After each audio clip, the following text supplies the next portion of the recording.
नारायण। स्वागत है दोस्तों आप सभी का आपके चैनल जे जायसवाल यूट्यूब स्टोरी में। दोस्तों आज हम सुनेंगे श्रीमद् भागवत महापुराण कथा चतुर्थ स्कंद का 6वां अध्याय। आज इस वीडियो में हम जानेंगे ब्रह्मादि देवताओं का कैलाश जाकर श्री महादेव जी को मनाना। श्री मैत्रेय जी कहते हैं, विदुर जी, इस प्रकार जब रुद्र के सेवकों ने समस्त देवताओं को हरा दिया और उनके संपूर्ण अंग प्रत्यंग भूत प्रेतों के त्रिशूल, पट्टिस, खड़ग, गदा, परीघ और मुद्दर आदि आयुधों से छिन्न भिन्न हो गए, तब वे ऋषित्व और सदस्यों के सहित बहुत ही डरकर ब्रह्मा जी के पास पहुँचे और प्रणाम करके उन्हें सारा वृत्तांत कह सुनाया। भगवान ब्रह्मा जी और सर्वांतर्यामी श्री नारायण पहले से ही इस भावी उत्पात को जानते थे, इसी से वे दक्ष के यज्ञ में नहीं गए थे। अब देवताओं के मुख से वहां की सारी बात सुनकर उन्होंने कहा, देवताओं, परम समर्थ तेजस्वी पुरुष से कोई दोष भी न बन जाए तो भी उसके बदले में अपराध करने वाले मनुष्यों का भला नहीं हो सकता। फिर तुम लोगों ने तो यज्ञ में भगवान शंकर का प्राप्य भाग्य में देकर उनका बड़ा भारी अपराध किया है, परंतु शंकर जी बहुत शीघ्र प्रसन्न होने वाले हैं, इसलिए तुम लोग शुद्ध हृदय से उनके पैर पकड़कर उन्हें प्रसन्न करो, उनसे क्षमा मांगो। दक्ष के दुर्वचन रूपी बाणों से उनका हृदय तो पहले से ही बिंध रहा था, उस पर उनकी प्रिया सती जी का वियोग हो गया। इसीलिए यदि तुम लोग चाहते हो कि वह यज्ञ फिर से आरंभ होकर पूर्ण हो तो पहले जल्दी जाकर उनसे अपने अपराधों के लिए क्षमा मांगो, नहीं तो उनके कुपित होने पर लोकपालों के सहित इन समस्त लोकों का भी बचना असंभव है। भगवान रुद्र परम स्वतंत्र है, उनके तत्व और शक्ति सामर्थ्य को न तो कोई ऋषि मुनि देवता और यज्ञ स्वरूप देवराज इंद्र ही जानते हैं और न स्वयं मैं ही जानता हूँ, फिर दूसरों की तो बात ही क्या है। ऐसी अवस्था में उन्हें शांत करने का उपाय कौन कर सकता है।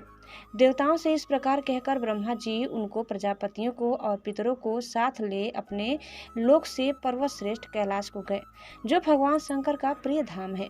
उस कैलाश पर औषधि, तप, मंत्र तथा योग आदि उपायों से सिद्ध को प्राप्त हुए और जन्म से ही सिद्ध देवता नित्य निवास करते हैं। किन्नर, गंधर्व और अप्सरा आदि सदा वहाँ बने रहते हैं।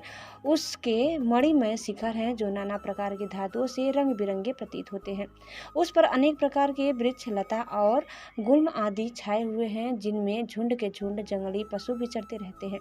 वहाँ निर्मल जल के अनेकों झरने बहते हैं और बहुत सी गहरी कंदरा और ऊंचे शिखरों के कारण वह पर्वत अपने प्रियतमों के साथ विहार करती हुई सिद्ध पत्नियों का क्रीड़ा स्थल बना हुआ है।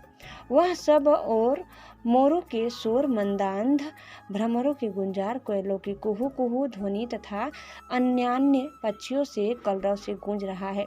उसके कल्प वृक्ष अपनी ऊंची ऊंची डालियों को हिला हिलाकर मानो पक्षियों को बुलाते रहते हैं तथा हाथियों के चलने फिरने के कारण वह कैलाश स्वयं चलता हुआ सा और झरनों की कलकल ध्वनि से बातचीत करता हुआ सा जान पड़ता है। मंदार, पारिजात, सरल, तमाल, झाल, साल, ताड़, कचनार, असन और अर्जुन के वृक्षों से वह पर्वत बड़ा ही सुहावना जान पड़ता है। आम, कदम्ब, नीप, नाग, पुन्नाग, चंपा, गुलाब, अशोक, मौल, सीरी, कुंद, कुर्बक, सुनहरे, शतपत्र, कमल, इलायची और मालती की मनोहर लताएं तथा कुब्जक, मोगरा और माधवी की बेलें भी उसकी शोभा बढ़ाती हैं। कटहल, गुलर, पीपल, बड़, गुगल, भोज वृक्ष, औषधि जाति के पेड़, केले आदि जो फल आने के बाद काट दिए जाते हैं, सुपारी, राजपूग, जामुन, खजूर, अमड़ा, आम, पियाल, महुआ और लिसौड़ा आदि विभिन्न प्रकार के वृक्षों तथा पोले और ठोस बांस के झुरमुटों से वह पर्वत बड़ा ही मनोहर मालूम होता है। उसके सरोवरों से कुमुद, उत्पल, कल्हार और शतपत्र आदि अनेक जाति के कमल खिले रहते हैं। उनकी शोभा से मुग्ध होकर कलरव करते हुए झुंड के झुंड पक्षियों से वह बड़ा ही भला लगता है। वहाँ जहाँ तहाँ हरिण, वानर, सुअर, सिंह, रीछ, शाही, नीलगाय, सरभ, बाघ, कृष्ण मृग, भैंसे, कर्णांत्र, एक पद, अश्वमुख भेड़िए और कस्तूरी मृग घूमते रहते हैं तथा वहाँ के सरोवरों के तट केले की पत्तियों से घिरे होने के कारण बड़ी शोभा पाते हैं। उसके चारों ओर नंदा नाम की नदी बहती है, जिसका पवित्र जल देवी सती के स्नान करने से और भी पवित्र एवं सुगंधित हो गया है। भगवान भूतनाथ के निवास स्थान उस कैलाश पर्वत की ऐसी रमणीयता देखकर देवताओं को बड़ा आश्चर्य हुआ। वहां उन्होंने अलका नाम की एक सुरम्य पुरी और सौगंधिक वन देखा, जिसमें सर्वत्र सुगंध फैलाने वाले सौगंधिक नाम के कमल खिले हुए थे। उस नगर के बाहर की ओर नंदा और अलकनंदा नाम की दो नदियां हैं। वे तीर्थपात श्री हरि की चरण रज के संयोग से अत्यंत पवित्र हो गई है। विदुर जी उन नदियों में रति विलास से थकी हुई देवांगनाएं अपने अपने निवास स्थान से आकर जल क्रीड़ा करती हैं और उसमें प्रवेश कर अपने प्रियतमों पर जल उछीलती रहती है। स्नान के समय उनका तुरंत का लगाया हुआ कुछ कुमकुम धुल जाने से जल पीला हो जाता है। उस कुमकुम मिश्रित जल को हाथी प्यास न होने पर भी गंध के लोभ से स्वयं पीते और अपनी हथिनियों को पिलाते हैं। अलकापुरी पर चांदी, सोने और बहुमूल्य मणियों के सैकड़ों विमान छाए हुए थे, जिनमें अनेकों यक्ष पत्नियां निवास करती थी। इनके कारण वह विशाल नगरी बिजली और बादलों से छाए हुए आकाश के समान जान पड़ती थी। यक्ष राज कुबेर की राजधानी उस अलकापुरी को पीछे छोड़कर देवगढ़ सौगंधिक वन में आए। वहाँ वन रंग बिरंगे फल फूल और पत्तों वाले अनेकों कल्प वृक्षों से सुशोभित था। उसमें कोकिल आदि पक्षियों का कलरव और भंवरों का गुंजार हो रहा था तथा राजहंसों के परम प्रिय कमल कुसुमों से सुशोभित अनेकों सरोवरों थे। वह वन जंगली हाथियों के शरीर की रगड़ लगने से घिसे हुए हरे चंदन वृक्षों का स्पर्श करके चलने वाली सुगंधित वायु के द्वारा यक्ष पत्नियों के मन को विशेष रूप से मथे डालता था। बावलियों की चिड़िया वैदुर्य मणि की बनी हुई थी, उसमें बहुत से कमल खिले रहते थे। वहाँ अनेकों किम पुरुष जीव बहलाने के लिए आए हुए थे। इस प्रकार उस वन की शोभा निहारते जब देवगढ़ कुछ आगे बढ़े तब उन्हें पास ही एक वट वृक्ष दिखलाई दिया। वह वृक्ष 100 योजन ऊंचा था तथा शाखाएं 75 योजन तक फैली हुई थी। उसके चारों ओर सर्वदा अविचल छाया बनी रहती थी, इसीलिए धाम का कष्ट कभी नहीं होता था तथा उसमें कोई घोंसला भी न था। उस महायोगमय और मुमुक्षु के आश्रयभूत वृक्ष के नीचे देवताओं ने भगवान शंकर को विराजमान देखा। वे साक्षात क्रोधहीन काल के समान जान पड़ते थे। भगवान भूतनाथ का श्री अंग बड़ा ही शांत था। सनंदन आदि शांत सिद्धगढ़ और सखा यक्ष राक्षसों के स्वामी कुबेर उनकी सेवा कर रहे थे।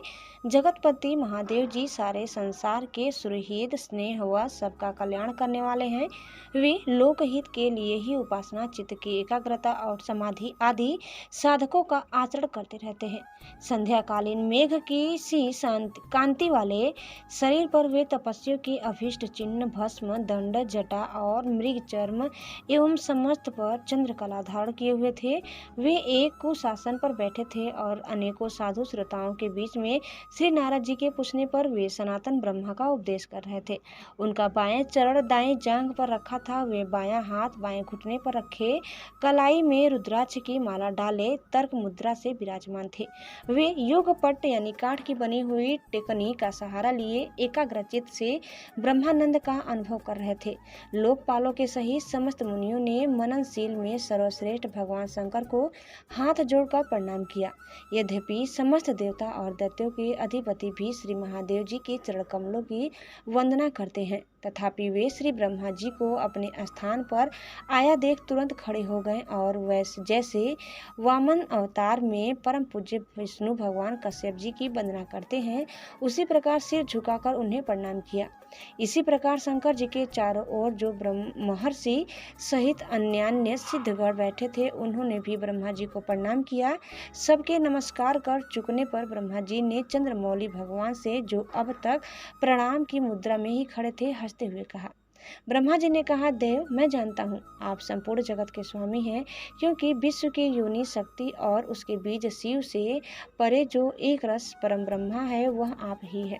भगवान आप मकड़ी के समान ही अपने स्वरूप भूत शिव शक्ति के रूप में क्रीड़ा करते हुए लीला से ही संसार की रचना, पालन और संहार करते रहते हैं। आपने ही धर्म और अर्थ की प्राप्ति कराने वाले वेद की रक्षा के लिए दक्ष को निमित्त बनाकर यज्ञ को प्रकट किया है। आपकी ही बांधी हुई ये वर्ण आश्रम की मर्यादाएं हैं, जिसका नियम निष्ठ ब्राह्मण श्रद्धा पूर्वक पालन करते रहते हैं। मंगलमय महेश्वर आप शुभ कर्म करने वालों को स्वर्गलोक अथवा मोक्ष पद प्रदान करते हैं तथा पाप कर्म करने वालों को घोर नरकों में डालते हैं। फिर भी किसी किसी व्यक्ति के लिए इन कर्मों का फल उल्टा कैसे हो जाता है।